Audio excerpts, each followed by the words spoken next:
Welcome back to Leeds Lately for another episode of Dream Teams. This time we've got the man, the myth, the legend, LUFC Lewis, who's not made an appearance on a talking video like this in a while, but he's back with a bang. He's dusted off the old setup and he's ready to talk about his Leeds United Dream Team. Ready to get into it, mate? I'm good, mate. I was just saying off camera for anyone who's watched Jurassic Park, when they rebooted it as Jurassic World, and in the first one they go back to Jurassic Park, they discover it, and it's all just old and dusty and ancient and forgotten. That's my setup. You know, I don't do this anymore. I don't sit at this desk as much as I used to. I'm on with other things, and I use my MacBook to edit and all this. So, you know, if like Toy Story style, if these devices were all alive, they'll be like, oh my God, he's using us again. Yeah. So I'm back for a brief appearance on the Leeds Lately channel. It's a pleasure, mate. Thank you for having me on. Yep, no worries. As we always say before we get into these videos as well, it's Lewis's favourite players, not the best players. So if Lewis picks someone who you think is pretty crap, that's because Lewis grew up in an era where some of our players in League One might be his favourite player. And as well, this is going to be the first episode where it's not been pre-planned who the players are for the pick. So Lewis is going to speak from the heart and just pick whoever comes to mind as his favourite player in that position. But as we always do, we're going to go first with the formation, so we know what where you're going to fit those players in. So what formation have you gone for, Lewis? Let's go bog standard 4-4-2, mate. Makes things easy. It makes things easy. Yeah, you're not the first one to have done that. As a lot of people, I think Andrea did it because it's quite old school Italian formation and old school English formation. Joe went for it as well, but it allows you a good balance and you get two strikers, which is always nice for a dream team, isn't it? Okay, then. So who are you going to go for in goal in your dream team? In goal, my Leeds United Dream Team is... I've forgotten his name. What's his name? What era are we talking? Let's try and figure this out. Right. He made a massive England blunder. Rob Green. Rob Green. That's it. Rob Green. And the reason for that is I think it's because aside from the 09-10 championship, getting promoted to the championship team under Grayson from League One, that was a bit too early in my life to sort of fall in love with that team. Obviously, I remember a few players, which will probably be mentioned later on, but ultimately, it was more sort of my time properly coming into it when, and I've said this before, Monk was the one who sort of reignited that hope and that connection between fans and players. It's when you start to think, oh, we could actually have a chance now. Yeah, something's coming, something's happening. And, you know, Rob Green just happened to be the keeper in that team. And for me, he's the one who I most liked. I mean, people will probably argue in the comments, you've got teams after that promoted to the Premier League and the BLC, you've got Melia there, but I've never really properly clicked for Melia, if I'm honest, despite being compared to him looks-wise a few times on Twitter, weirdly. I don't see it. No, I did have short hair at the times, and you know, not much of a beard. I still don't. It doesn't want to grow, and probably never will. Well, that's a sad conversation for another time. But yeah, Rob Green is in there, and you know, surprisingly, you're not the first person to pick him. There's one other person that picked him, and I can't remember who it is that's picked him. So if you're watching this, you better go back through every episode, watch them all, and see if you find out who picked him. Watch them all. Yeah. Right. Okay. Yeah. Rob Green. And obviously when he came in as well, it was one of those situations where you think when, like you say, we've been down there for so long, to sign somebody who's played for England, albeit, like you said, made that horrendous mistake for England. It's still an England international, ex-international goalkeeper. And you think, oh, bloody hell, a bit quality in goal there. And like you say, he was a good goalkeeper. He's a good shot stopper. And I've seen him on, punditry stuff since, and he obviously knows his stuff and is quite a good pundit, gives you a bit of insight about goalkeeping. So he seems like a switched on bloke, and it was during that era where you started to believe again, didn't you? So I can understand why you'll have gone for that. Very, very key in winning the Europa League for Chelsea as well. When he you know, lifted that trophy, played so many games and made so many saves. I'm being very ironic right now, Max. I don't think you've cottoned on. But he lifted that trophy as though he was the captain. I don't ever remember that. Yeah, man. He full kit, front and centre. And I think he played about one game in the whole tournament when they won it. So fair enough. I think it was the Europa League. Anyway, if not, That's why editing exists. Cut it out. Yeah, it's one of the yeah. trophies. Yes. Oh, God. Rob Green is in there as the goalkeeper. Who are you going to go for in the right back spot then? Oh, see. Even though he's back now, and even though he's playing left back, I've got to go Sam Byram. Yeah. I've got to go. And look, I do really like Luke Ayling. I do. And Gary Kelly was a little bit before my time. Yeah. Top bloke, loves a pint, played out of his skin for us. But Sam Byram, again, just fell into that time. I know if you're going on the rhetoric of what I just used for Rob Green, Ayling was around for the Monk era. Yeah. But Byram was kind of the first love at right back and sort of in that time where we were awful, but he was one of the shining lights, if that makes sense, whereas Ayling was always kind of in a good team, maybe bar 17, 18. Yeah. So I'm going to go Sam Byram. Leeds boy, obviously back now playing left back, as I say, but right back originally and broke my heart when he went to West Ham. But yeah, he's but back now. It's totally understandable to go for somebody like Sam Byram because for Leeds fans of sort of our generation, I know you're a couple of years younger than me, but still it's a similar time frame.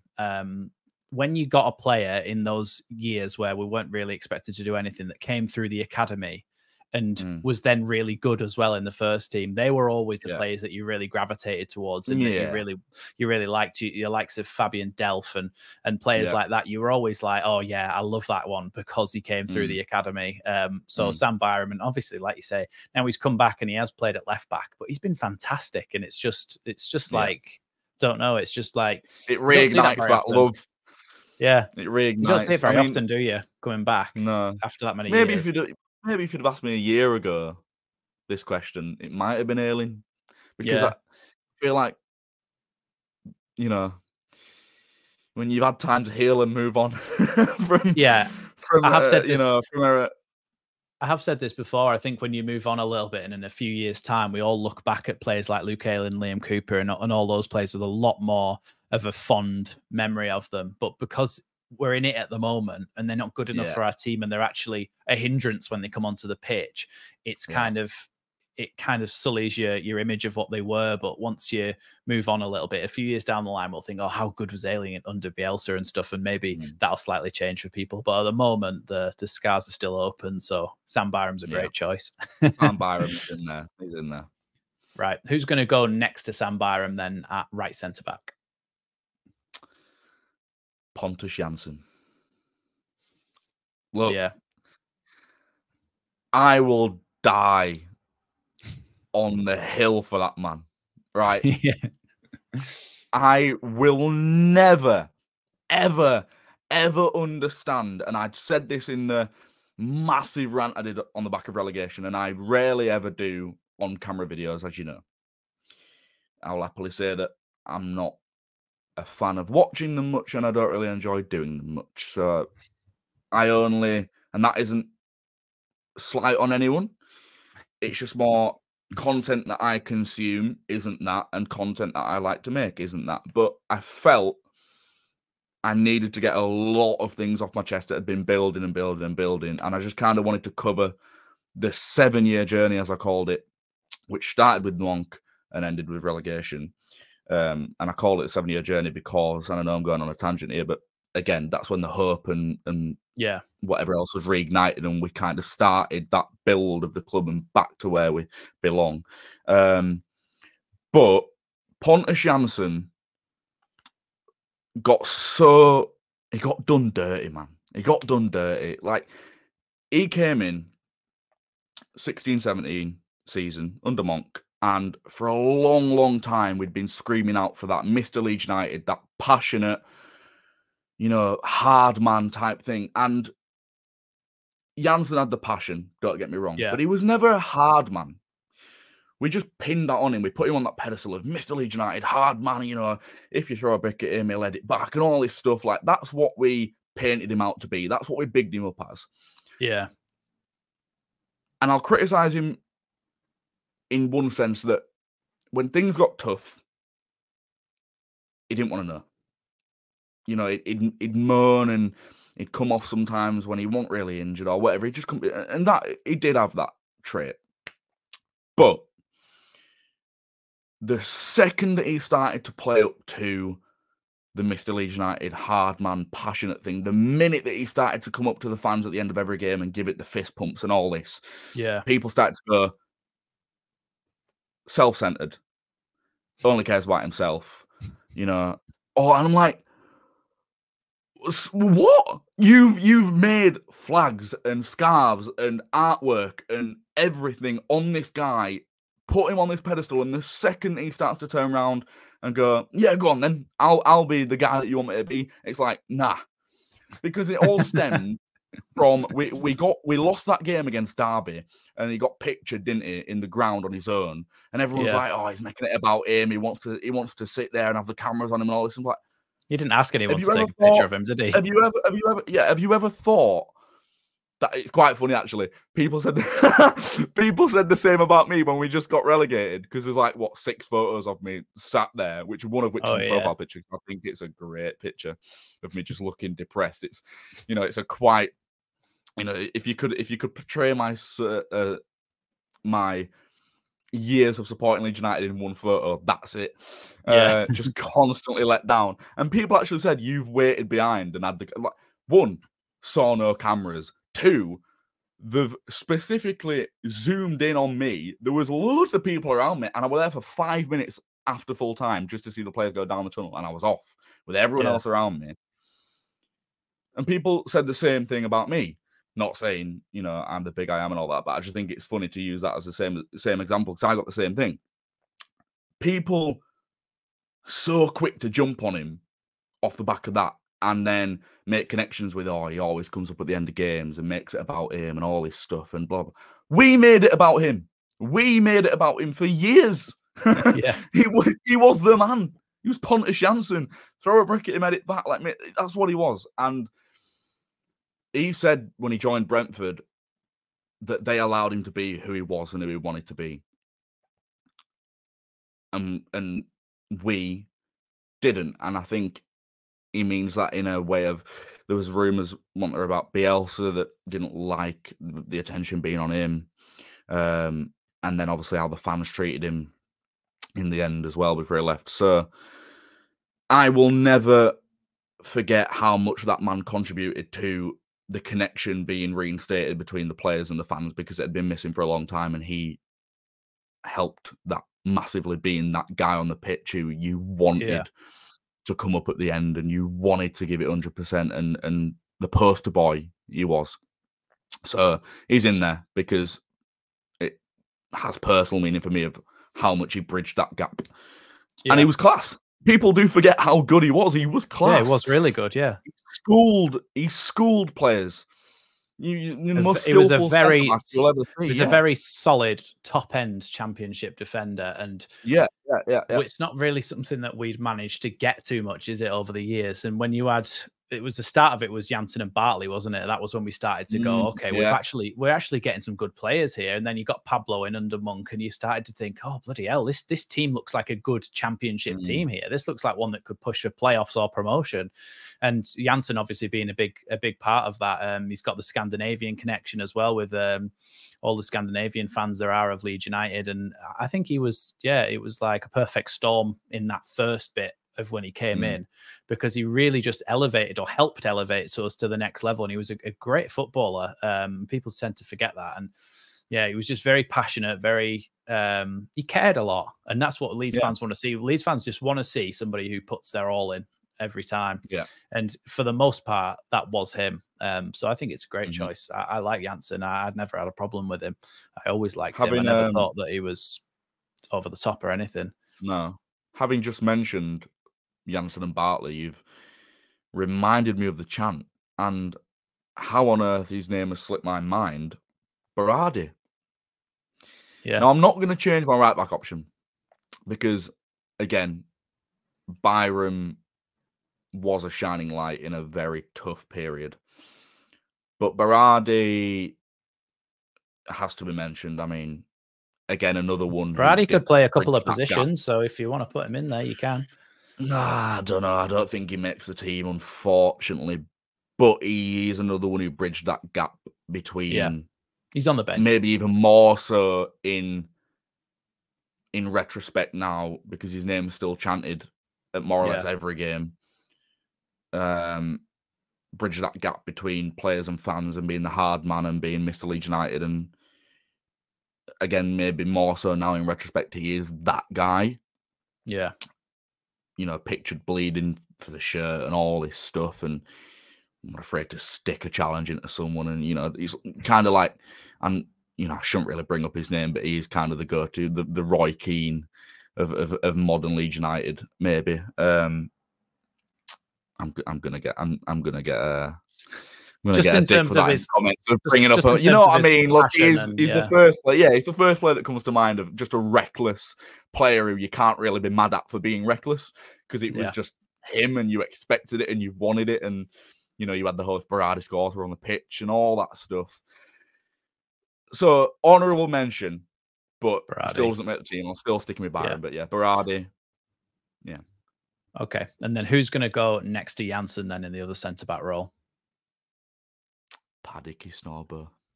Do you know what? Paddy, I just had a feeling you were going to say that then. I don't know why. I just had a premonition, Mystic Max. I just knew you were going to say it. I don't know why. But yeah. I guess that follows on quite well, doesn't it, from what we're talking about with Berardi and stuff, with the pictures of blood and shirt. And obviously there's the snowball picture with it all wrapped around his head, all the bandages wrapped around his head. And what a player what he was for his time. Yeah. Yeah, he was that player of that time. One that, again, I was, 9 in the season that we went up to the Championship from League One. Yeah. And he's one of the players who does stand out in vivid memories, more so than others. And again, that passionate player of that time, that Mr. Leeds United, you know, photographed in bandages, and you had Man United away, storming performance. I remember another game as well, vividly, and I can't remember who we were against. They were in yellow.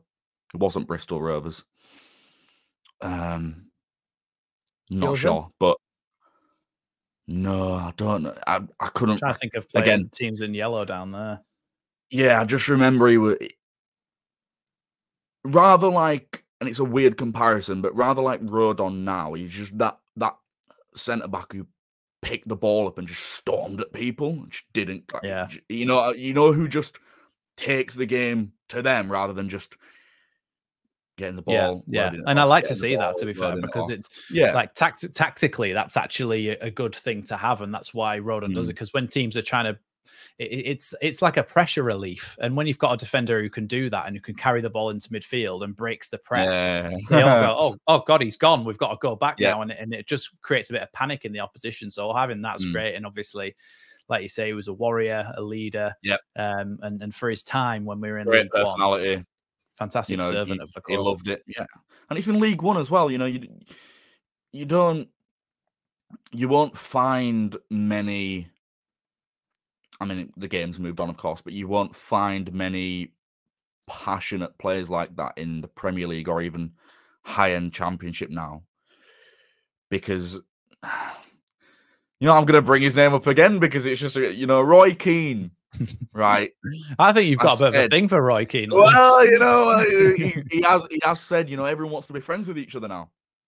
Yeah. And your big derbies and everything like that. And obviously he comes from a time where, you're in war, like you wouldn't even speak to players next to you in the tunnel and you just get stuck in and all that. And then, once the whistle's blown, it's all shake hands and it's fine.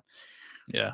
But that were kind of dying out in that time. And because we were in a lower division, you had a lot more. Obviously, you had Millwall in there and it's a different time to what it is now. It's a lot friendlier, I want to say now. And it's just a different, and I remember him being that guy who's like, right, 90 minutes, like, come on, let's have it. Yeah. Took it to the opposition and, passionate, and played a massive part, obviously, in the end goal, which was promotion. So love Paddy Kisnorbo, legend, and he's absolutely in there. Great choice. Who's going to go next to him at left back then? Junior Fur. Junior Furpo. Oh, goodness me. Left back. Oh, God. This is an hard one, actually. We've not had that many great left backs, have we? No, we haven't. No. I'm going to do mine at some point. My dream team. Yeah. And I know who I'd probably go for, but there's not many really, is there? And most of them have been players who have to deputise there, like your Alioskis, like your Dallases.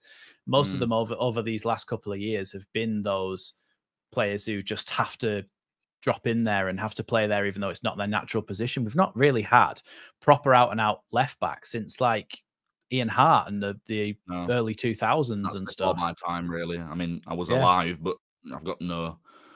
No, it's before my time. I was probably 5 or 6, 7 when that was a thing. Yeah. So I mean, don't get me wrong. Look, I said to you off camera, I've watched plenty of full games from the Riviera and plenty of full games from Wilkinson and O'Leary, and because I used to be Leeds United obsessed, frankly, and I know a lot. Not so much now because obviously, you know, you grow up. You've forgotten in your old age. Yeah, well, don't you talk to me about old age, Max. Don't you talk to me. Look, we shan't go down that path. But yeah, you grow up and other things come into life, and then all of a sudden your life's not football and Leeds United. But I have learned a lot having watched games back and the style of play and everything like that. But ultimately, I wasn't there, and I don't have any emotional connection to Strachan or, you know, Norman Hunter, etc. Yeah.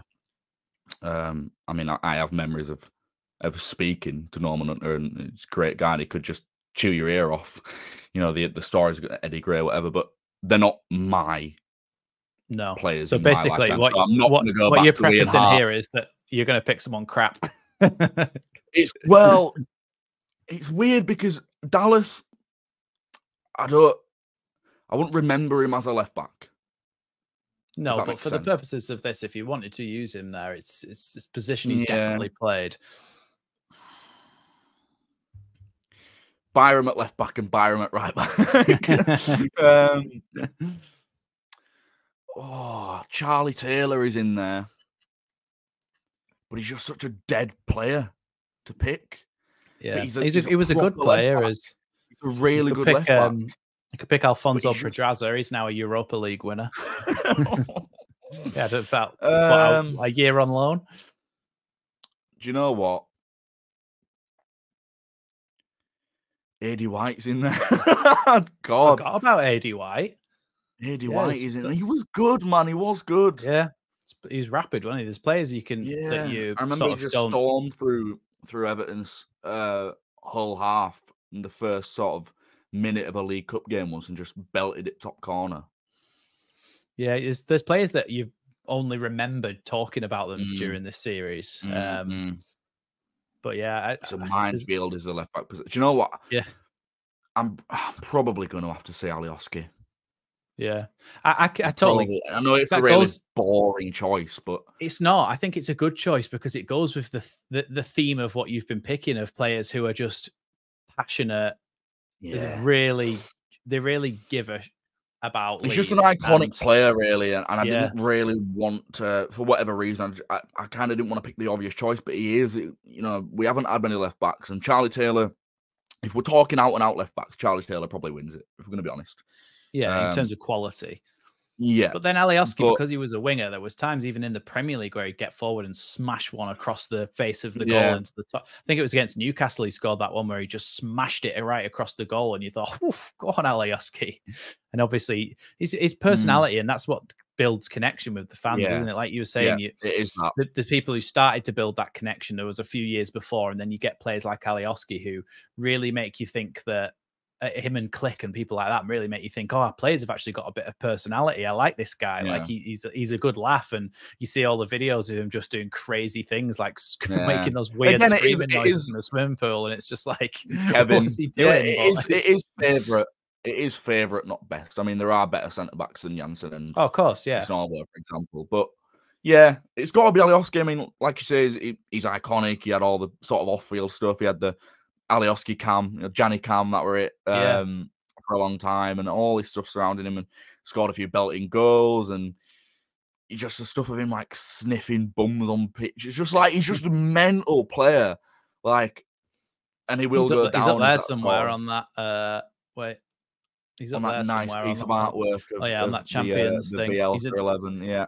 Yeah, but it sums up that era as well, isn't it? Because he was a player who was a winger. He wasn't that fantastic. Bielsa turned him into a left back who got Leeds to 9th in the Premier League, and it's like that just sums that up. And I think I think he was great in his time. And like obviously defensively, we said, oh, he's not that good. But it's taken us from then until getting Byram in to find anyone who can actually defend at left back. So we didn't really know what we had with him. I think we should have appreciated him more when he was here in terms of the actual player, because people were saying towards the end of his time, oh, he can't defend, we need a better one, we need to replace him. And we didn't manage to. We still haven't managed to, really, because we've playing a right back at left back. Yeah, and I think maybe, I don't really want to dive into all this because it's naysay now, really, but the whole Galatasaray situation maybe tarnished people's memories of him. I know he didn't go there, but it was on the verge, and I remember being infuriated by it at the time, and maybe that sort of dented the relationship with him, how people viewed him, maybe that he would even consider that. And then you've got you've got half the fan base going, it was 20 odd years ago, and he would have been this age, and he's not Leeds born and bred and all this stuff. I'm like, but he's been here long enough to know. The thing is, we just don't know what goes on behind the scenes, do we? Because he may not have even been aware, and he's gone to start striking up deals, and someone's gone, by the way, the Leeds fans will hate you for this, and they'll go, he might have gone, why? And then someone told him, so we don't know. So that's why I don't. And he never went. That's what I mean. He never went. No, and you'll never know what went on, which is why I'm saying I don't want to dig into it too much, because it never happened.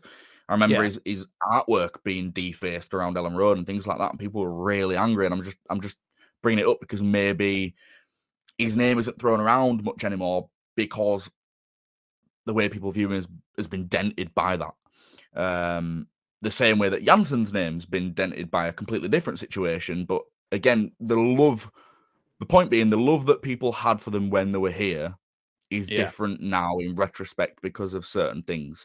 And I don't hear Janssen's name and Alioski's name thrown around as much as I hear Berardi's name thrown around, for example. Yeah. But we're not spoilt for choice left-back wise. Junior Firpo, absolutely not. AD White, you were good, but no. Dallas, I just don't. He's not going to make the team, man. He's not going to make the team, and because I don't remember him as a left-back, and there's better midfielders than him. And Alioski's just an iconic player. He kind of, it's cliche. He got Leeds. Yeah. So he's in there. He's got to be. Yeah. So ultimately, Rob Green, Sam Byram, Pontus Jansson, Paddy Kisnorbo, and Gianni Alioski to make the back five up. Nice. Let's move on to your midfield then. Who are we going to go for at right midfield? So on the right, on the right wing. Oh, now we're in a... Yeah, there's a few good ones over recent years. You've got the obvious one, which I think you'll probably pick, a certain Brazilian. Yeah, it's got to be. But I want to give honourable mentions to people. Robert Snodgrass. A few people have picked him so far. Really? Over Rafinha? Yeah. No, they've picked him on the left-hand side. Okay.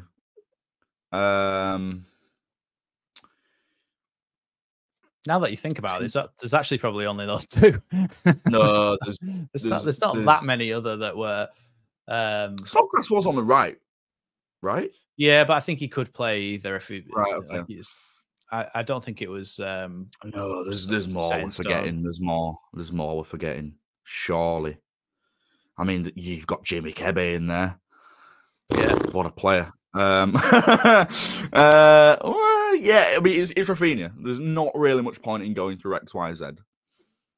Yeah, it's Rafinha. Rafinha's in there for all. He's the best player I've ever seen in a Leeds shirt in my lifetime. Yeah, hands In down. terms of quality, he's the best. Yeah. Did he have as much of a connection with the fans as other players might have done in other times? Maybe not. I remember how much people loved Snodgrass. I think he was still up there though, because fans connected with him instantly, because it's like, okay, we've got a Brazilian who has all this flair and has end products as well, and we're all like, okay, instantly we love him. But on a personal front. But I think he didn't do that much in terms of media or anything like that. No. On the pitch, I know he sulked a lot, but he did often come round clapping all the fans. He obviously did the thing celebrating with the fans in the away end at Brentford. And so I think he was endearing in that sense. And everybody knew that he was a little bit crazy. So people are like, oh, Gianni 2.0 and a bit of a crazy guy. But like you say, maybe he didn't have the most connection with, but he's certainly more than what some players have had over the years. But in terms of quality, there's not really anyone else up there, is there? And obviously people will mention Pablo, but you can't. I don't think it's fair to compare them, because Pablo was in the Championship when he did all that, and Rafinha did it in the Premier League. Obviously, in the season where we got to 9th, and then he kept us up, and he scored a lot of goals for Leeds and got a lot of assists. So he was class. Yeah. Rafinha's on the right, but it's annoying because with the formation I've picked and the players that are now sort of flooding into my head, I'm like, there's going to be a few that aren't going to make it in here, and they absolutely should be in there. But let's continue it. Rafinha's on the right. Let's workshop it. All right, Rafinha's taking the right spot, and we'll glide into the midfield. Okay, so let's go for your centre mids then. Each just pick one. Well, actually, you don't have them pre-planned, do you? So just go for one. Anything you want. Calvin. Yeah. Calvin's got to be in there. Leeds boy. Out of anybody I've ever seen play for Leeds, the most transformed player. Yeah. Getting done dirty right now. But I kind of want to say on his own head a little bit, although we did have to sell him. It's a weird situation. I think there's rumours of him going to Juventus, isn't there? And I think that would be a very good move for him to go on a loan there, and then when we get promoted, we'll take him back. I don't think it's going to happen, but I'd love it. I'd love it too. For him. I don't think Juve is a good move for him. I think with Tonali being suspended, Newcastle would be a great move for him, but I don't know if we're interested. I just think that's the obvious place for him to go. Yeah. Personally, both black and white stripes, aren't they? Well, yes, and there is that. just go play with Weston McKennie. Yeah. I mean, Calvin's in there. Leeds born and bred. Academy. I actually vividly remember him scoring his first goal on a bit of a volley at the south stand. With his big Simon Barlow haircut. Yeah. I seen a TikTok the other day of I seen a TikTok the other day where I think it was Rashford and Calvin Phillips trying to guess players' haircuts when they were younger, and it went like it was just from there upwards, and they saw the afro, and Calvin went, "That's me." And Rashford was like, "What is it?" And then it zoomed out, and he had his perfect explanation. It's the Simon Barlow haircut. Yeah, that's the one. Yeah, he's in there, man. He's in there. I mean, scoring on the centenary, and obviously such a pivotal part of getting promoted. He was the centre of that team, and time we were out, it kind of fell apart. And his quality. How far he came, starting for England, winning player of the tournament in Euros, the way he could ping a ball. Just everything, man. It all comes flooding back again when you have these conversations. And I think, again, because he's not here now and you don't hear much positivity from him, and we're kind of in our own bubble journey now with Ampadu and everything like that, you kind of, that memory of him fades a little bit because you're kind of in a different time, and it's not long enough after where you think, because it's still quite current. It's not that long ago that he left. Do you get what I mean? So people aren't sort of sitting here and being like, "Oh, do you know, good Calvin Phillips." Like, I don't really hear that much now, but he was, man. He was. I am, and I always will, because I love that bloke. I think he's class. Yeah. The quality that he had was like something that we've just not seen in years. Somebody who can pass the ball like he could, who could tackle like he could. He had everything, and and he controlled that whole area of the midfield. Most teams you see now play with 2 holding midfielders, unless it's someone like Man City, where they just play one with Rodri. But he had that whole across the pitch. He had that whole thing covered, and he was so good at it. He'd drop between the centre backs. He'd help everyone out. Yeah, Bielsa reinvented him, and it was amazing when he played for Leeds. I loved watching Calvin Phillips play. Shame about his injuries, but I think he's well worthy of a spot in this team, just for the fact that you could sit there, watch him just pick up the ball and ping one right over the top for someone, and it drops to their feet, and you go, oh, that is, for me, that is just one of the things I just love to see in a football match. Someone with a really good passing range. Frustrated that people, when he got called up for England, the wider sort of the non-Leeds fan lot, he only passes backwards and all this stuff, and it's like, just you wait, and then gets player at tournament, and it's like, gets an assist, gets an assist against Croatia, and it's like, oh, all right, then what are you saying? It's all right, weird class, but he's absolutely in there, deserves a spot. Yeah, who's going to go next to him then? It's difficult. It's difficult because Pablo. Yeah, but I don't know whether to put him there or left. But I've got someone for left. You could play a bit of a 4-1-3-2. So you've got 4, then Calvin. Don't confuse it, Max. Don't confuse it. Don't confuse it. Don't confuse it. As another centre mid, there's plenty of play, like Click, Cook, Moat maybe. Remember, Howson, Howson, Delph's a bit before my time, but Howson, Bradley Johnson, Rudolph Austin. Yes. Yep. There's loads of choice. Jer picked him because he absolutely really loved Austin, did he? Rudolph Austin. Yeah, I remember he got robbed in the League Cup against Spurs, and we were 2-1 up, and he belted it from their keeper had come up for a corner, and it was the last minute, and Rudy Austin belted it from the Kop side of the pitch to an open goal in the south, and it crossed the line, and the ref blew the whistle just before it crossed the line, and we would have won 3-1, and it should have been 3-1. Memory of that.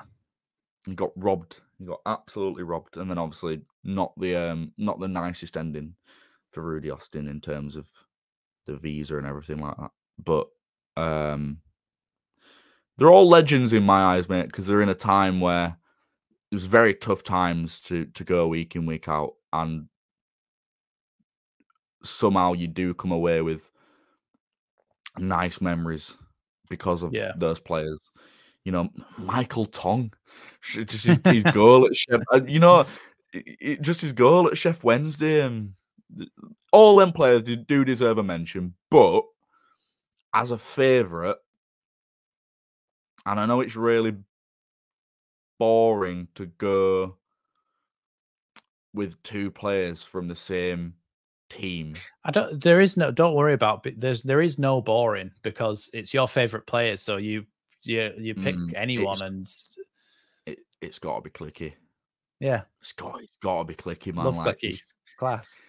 There's no player in my lifetime who's got Leeds more. He just absorbed the. Can we swear on here? Is it Pete? Is it PG you mean channel? Housery? Yes, Click Housery. Click Housery. Yeah. We'll go for that. He just absorbed it more than anyone else. Just absolute wind-up merchant, both on and off the field.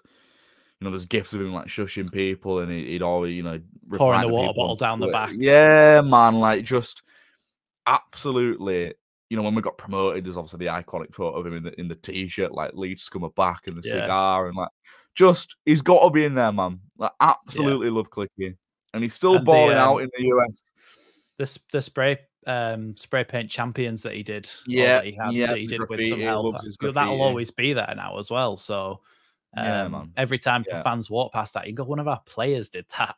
And like you say, he was unbelievable. He was another one where Bielsa just completely reinvented his career because he went out on loan, didn't he? And everyone said, "Oh, that's the end of him. We won't see him again." He wasn't very good. And he came back in though, and Bielsa just turned him into a really, really good player. And it's such a shame how his time ended at Leeds because he didn't deserve that. He deserves to be treated better than that. I genuinely think ruined it. I genuinely think he would be really good in this current team, playing in that Glenn Kamara role of being able to go forward and come back as well and help out. I think he would be really good in there. So if we'd have just kept him as a player who was on the bench under Jesse Marsch and didn't really play, then I think he genuinely would have really helped us out this season. And he's still got it in him. Obviously, the MLS is a different level, but as in lower than the Championship, I would probably say. But he's actually like ripping it up there. So he would contribute in a Leeds team, but such a shame. But like you say, I loved him when he was here. It had a lot to do with, you could always tell Click is very, he's got a strong opinion on things. Yeah. And he was a quiet leader in that dressing room, and he probably vocalized more than others to Jesse Marsch that didn't like his methods and the way they went about games sometimes and how narrow they were playing, etc. And you saw them have a spat on the sideline at one point. Can't remember what game it was, but Sky picked that up, or it might have been BT or TNT as it's known now. And you could tell there was some animosity there, and whether it was that Clicky didn't believe in Marsch or vice versa or both, absolutely did not deserve to have that ending. And the way they went about the goodbye as well, it was an absolute shambles that they let half the stadium leave before they gave him a tribute. Yeah. And then, just never saw him again, because there was the whole thing of he needed to play because he wanted the Poland call-up and he wasn't going to get played, and then he needed to go somewhere else to get played to get the Poland call-up. And it was all a bit of back and forth, and he was treated wrong in my eyes. But a player that absolutely left on terms with the fans of love him, legend, got it, still gets it, he still interacts with fans and stuff on Twitter. He loves it. He loved his time. He loves it, and he loved his time here. So for that, Clicky gets a spot, and the left side is going to be such a hard option now. Yeah, it's a great shout though for Click. So who's going to be in that left midfield role then? Yes. And the left-hand side, you've got, let's have a think about this. We've got Gradle. You've got... Gradle was going to be my choice, mate. Gradle was going to be my choice. He was number one. A lot of people have skirted round Gradle and said, I really liked him or whatever, but I'm not going to pick him. But are you going to be the first person to pick Gradle? No, because then I'm leaving Pablo out. Depends if you could play Pablo just behind the striker if you wanted to. No, it's Pablo without a doubt. Got to be Pablo. He's in there. It can't not be. He's in there. But Gradle, if I'd have put Pablo in midfield, Gradle would have been my choice on the left. Absolutely love Gradle. One of, if not my favourite player out of those times, that team. Yeah. The chant here, there, everywhere. Matt's Gradle, like he proper loved it. And then he went and balled out in League One for a few years as well. Like he was a very, very good player, well above the level that he was playing retired now? I'm not sure. He was at St Etienne, wasn't he? I think. Yes. And he balled out, man. He was way above the level. You could tell at the time, and obviously the whole thing in the promotion game, getting sent off and tarnishes it a little bit. But he could be a bit of an hothead, but he had that passion, man. Again, you talk about favorite players and passion and getting stuck in and taking it to players, and the skill that he had and the flair. And at the time, it was appreciated so much more, again, in retrospect now, of that, we talk about shining lights and poster boys, and he was one of them. Yeah. Little Max Gradle just doing players over, man. Like, good memories, really good memories. But he would have been there, but he can't be over Pablo. He can go on the bench. He can go on the bench. Great. on the bench with Gaetano Brady. That's fine by me. With Lewis Cook and Up All Night for Luke Murphy and Michael Tom. Yeah. They're all there. But yeah, Pablo's a lot on the of midfielders. Yeah, Pablo, incredible. Talk to me about Pablo. Behind Rafinha, the best player I've watched in a Leeds shirt. You've probably got to say Rafinha just technically just did it at a higher level, didn't he? That was the thing. And Pablo came to us at a much older age and did age like a fine wine. Don't get me wrong. You know, Rafinha were just, I don't want to say starting out because he'd played a few years over in France, obviously. But you know, there's a difference between early 20s and 30s.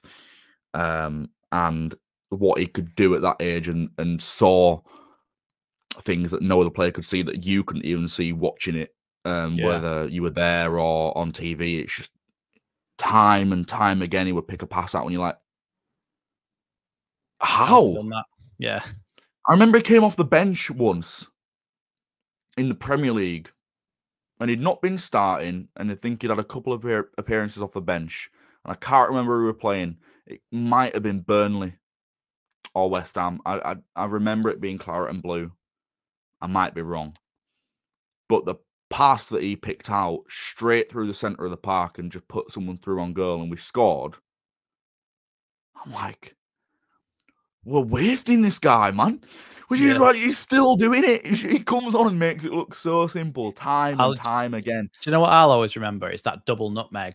Do you remember the double nutmeg pass into the box? There was two players. You know, like he did it against Bristol City. Yeah, you know, on COD you used to call it a collat when you hit two people at once. You know what? I've never been a COD. I've never been a COD guy. So when you hit two people when they're lined up perfectly and you hit two people at once, like a collateral with one shot.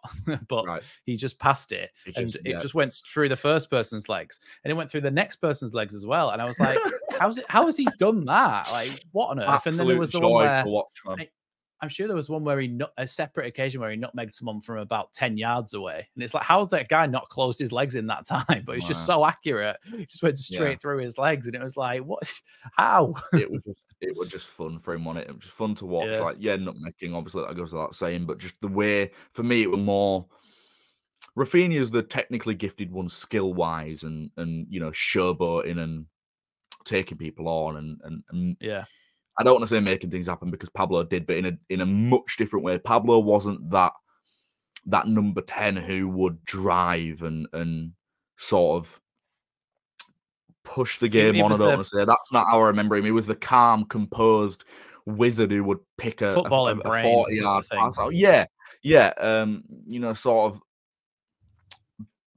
behind the lines type player who's very sort of sneaky and could pick it out and make things happen without forcing it too much, is what I want to say. Whereas, you know, I don't want to make comparisons to Samuel Saiz, but I don't think we've had a proper number 10 since Sam Saiz. And he was that player who sort of, you know, he got the ball and he's like, right, shot. And we thought Brendan Aronson would be that player. And didn't work how that turned out.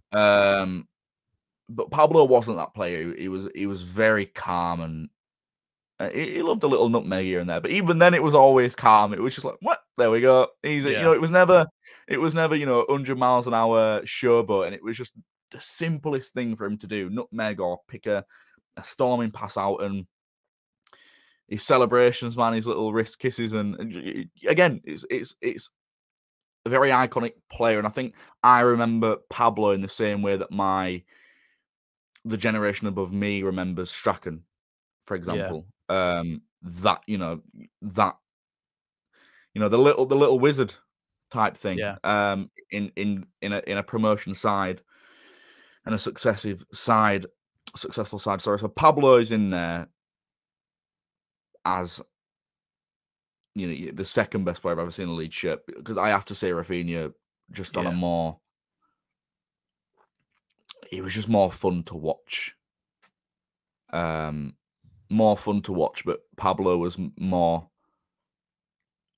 aesthetically pleasing to watch. I want to say it's very close, but they're very different players. Rafinha's just at a higher level and younger, but Pablo, there's no way he's not getting a spot in this team. as much as I did love Gradle. Yeah. Let's not talk. No, Pablo's in there. He's in there. Yeah. We could go on and on about Pablo, but he's in there. We've got your midfield, as the audience will be able to see on screen now. Who are these midfield players going to be supplying up front? You've got two strikers. Let's just go for one of them. Who's going to be one of your strikers? This is where we actually have got players who we can pick from. You've got Becchio, Beckford, Chris Wood. Yep. You've got Hulse, McCormack. Healy, McCormack. Is that who you're going for, McCormack? Or is that just a suggestion of... No, McCormack's in there. Right. Yeah. Nice. Do you know, it'd be so easy to go Beckford and Becchio. Yeah. And I haven't watched, but I'm going to guess they've been a lot of people's partners on no. Yeah? No? One person has gone for Beckford. One? I think so, one? Yeah. Wow. Okay. See, the thing is, we've had a lot of people from the older generation on, so there's like Viduka, right. Fair. Yeah, I'm thinking my So life, there's only sort of Lockie, Ollie, Andrea, who are around a similar age and have gone for players from that era, but some of them have gone for McCormack. Some of them have gone for Beckford, but not Becchio, or Becchio, but not Beckford. And a lot of people have played a lone striker as well, so it's not always been, multiple strikers. But Ross McCormack is a great shout because, like you say, he's one of the players over the years where it was a line in. I nearly said something wrong there. A shining light. I nearly said that the wrong way around. For us in a dark time. And he was putting the ball in the back of the net, and that's what you want from the striker. Yeah. The problem with picking McCormack is you then have to pick between Beckford and Becchio, and it's like choosing between your children. You can't, man. I think Beckford has sustained that relationship with the fans longer because he's still in and around the club. Yeah. Top bloke will always have them lot over the Pennines away, obviously, as one of the most iconic moments in the club's history for a League One side to overcome the champions in their own backyard. And Johnny Allison played the ball. When you look back at memories of football years later, football becomes about moments. And I think you can remember somebody like Becchio was fantastic. And obviously he had his moments. He scored in important games, didn't he? But I think when you think about Leeds in our era of growing up, in that generation, the most iconic thing I can think of is Beckford rolling that ball past, was it Thomas Kuszak in net for them? Somebody like that. It rolled past him and just went in the bottom corner. It looked so slow. It looked like it was in slow motion. But that, for me, is like my abiding childhood memory of Leeds, is that ball rolling in and going, oh, my God, we scored against Man United. I didn't see it cross the line. Didn't see it cross the line. I saw the shot, and before I could see it cross the line, someone just jumped up in front of me because I was I didn't. All I saw was a bloke's shoulders and the whole stand just erupted. I'm like, missed it. It was in slow motion though. I saw the shot, and it's weird from my angle. It was like going wide. It was really weird, and then it almost just sort of trickled in. It was like, yeah, man. And does that sway you in any way? You are right. Football is about moments, and in a dreadful season, scoring twice against Man United at home in 24 seconds will always remain one of the most enjoyable moments going to football. So using that example, I am going to go Beckford. It was never going to be Bamford or Chris Wood or Dan James. Oh, Jesus. God. He's winning me back. He's winning me back. But as a striker, no. Oh, yeah. I mean, that's a whole other conversation. He's turned the whole opinion of him around. You do love to be proven wrong. Yeah. Or proven right. Like I said, he was going to be Leeds' player of the season this season. So I will keep ramming that down people's throats until they all believe me. Well, He's not player of the season, but he's been fantastic in terms of his goal contributions. But anyway, we are getting sidetracked. So we're talking about Beckford and Becchio. Yeah, so it's not... To this day, look, I still really, really like Bamford. And he makes it hard. He does make it hard. He does make it hard. But I've always liked him. And once you like a player, it's very hard to not like them. Yeah. Unless they do something drastically horrendous. Yeah, like going and don't get me wrong, it's been very hard. It's been very hard to like him as well. But it's harder not to like him. And he's always been... I like his personality. I like him as I do like him as a person off the field. I like a player who his whole career had just been told no and posh boy, and he gets a lot of stick, and he's from club to club to club. And when he came here, it was constantly like, he's not good enough, he's not good. And I shouldn't, but I buy into those players who, you know, if and when they do come good, it's like an underdog story. You love an underdog story. Man. And when he banged in those goals in the Prem, it were like living in dreamland. It was like, this is Patrick Bamford doing this, by the way. Like the guy who missed so many easy chances in the Championship, and now he's, you know, scoring hat-trick at Villa Park and scoring at Liverpool and scoring at Chelsea, and it's like, who is this guy? So I do regrettably sometimes really like Patrick Bamford, but it's not enough to get over Ross McCormack and Jermaine Beckford, and not enough to get over Becchio. You know, Becchio still gets ahead of him, even though he's not going to make the team. It is going to be McCormack and Beckford. Chris Wood was nowhere near. Blimey. Yeah. McCormack and Beckford. Beckford again, moments-wise. I mean, yeah, he does, you know, he's banged in 30-odd goals, and he's done it, not every season, but he's done it for us consistently for 3 seasons. And again, the guy that he is, the person that he is, the way he talks about the club and the memories that he's got, and the way he led the team at the time, and his connection with Simon Grayson as well, that don't go unnoticed. You know, him and Simon Grayson's like Crouchy and what's his name?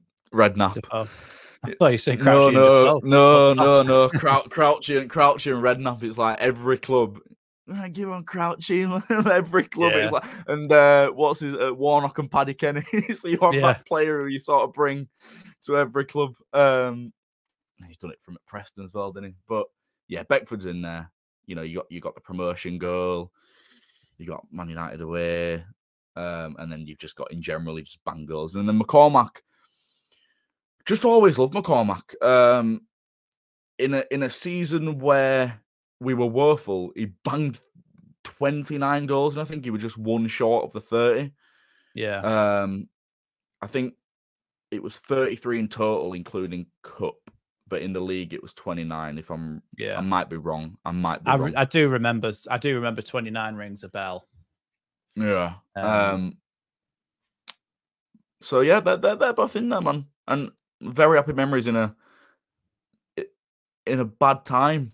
Not so much promotion, but before that, and then you lose in the playoffs, and you lose in the playoffs again.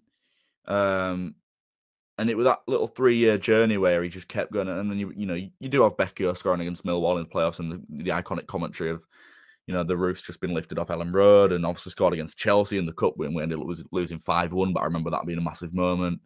Yeah. And then, but Beckford, you know, he's got the, you know, what shirt am I wearing, bruv? Yeah. You know, it's the iconic moments. And I think the way Becchio left more of a bad taste in my mouth than it did when Beckford left. Right. You almost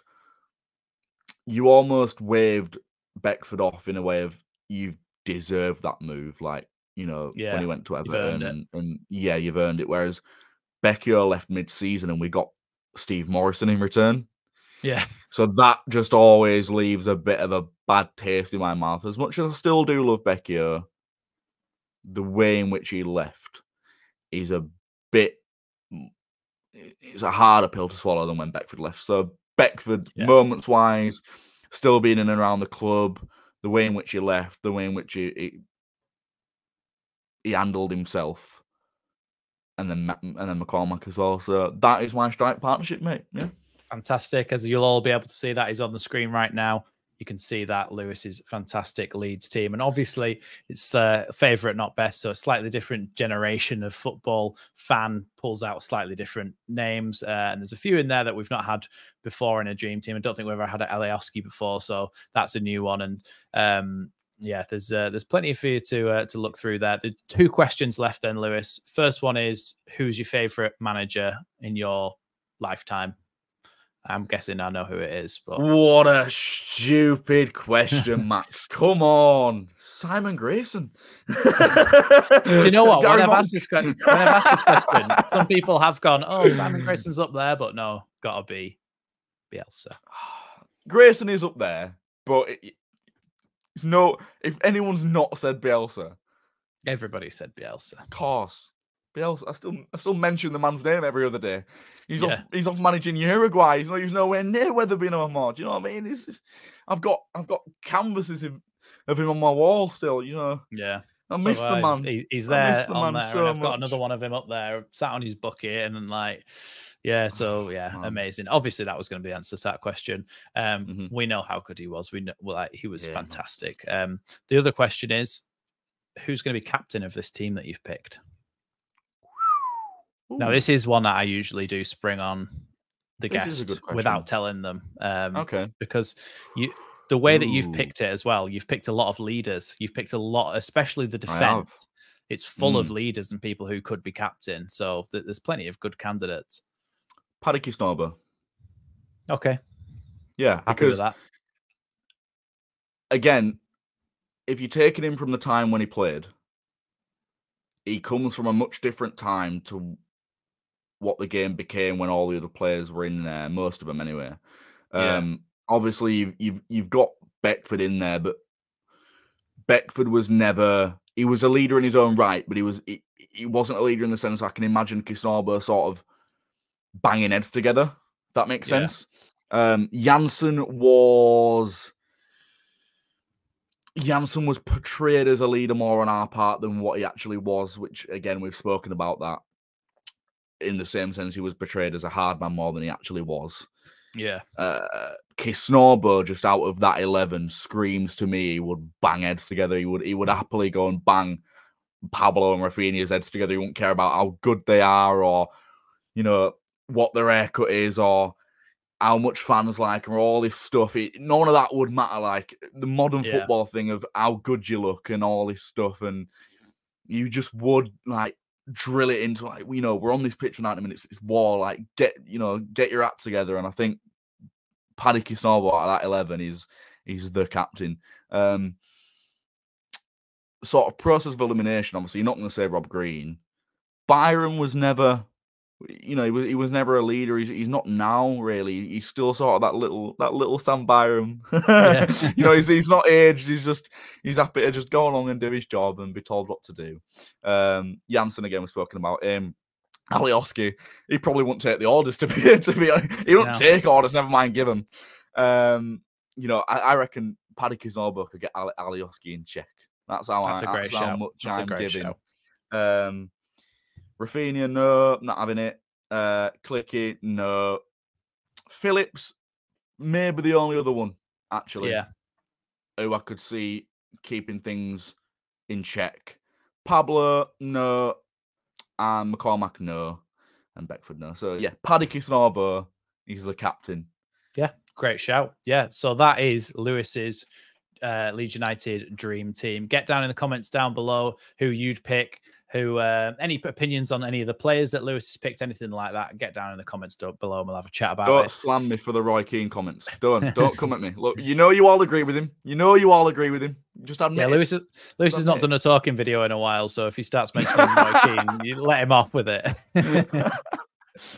But yeah, anyway, thank you so much for coming on, Lewis. It's fantastic talking to you about your Leeds United Dream Team. And as well, Lewis is name will be tagged in the title and in the comments as well. So obviously, yes, come on over for your daily fix of 4 videos a month. I'm semi-retired these days, but these are still churning it out. So yeah, if you want a match day vlog, though, that's the place to go. Go over to Lewis's channel, watch the match day vlogs right behind the goal in the Kop.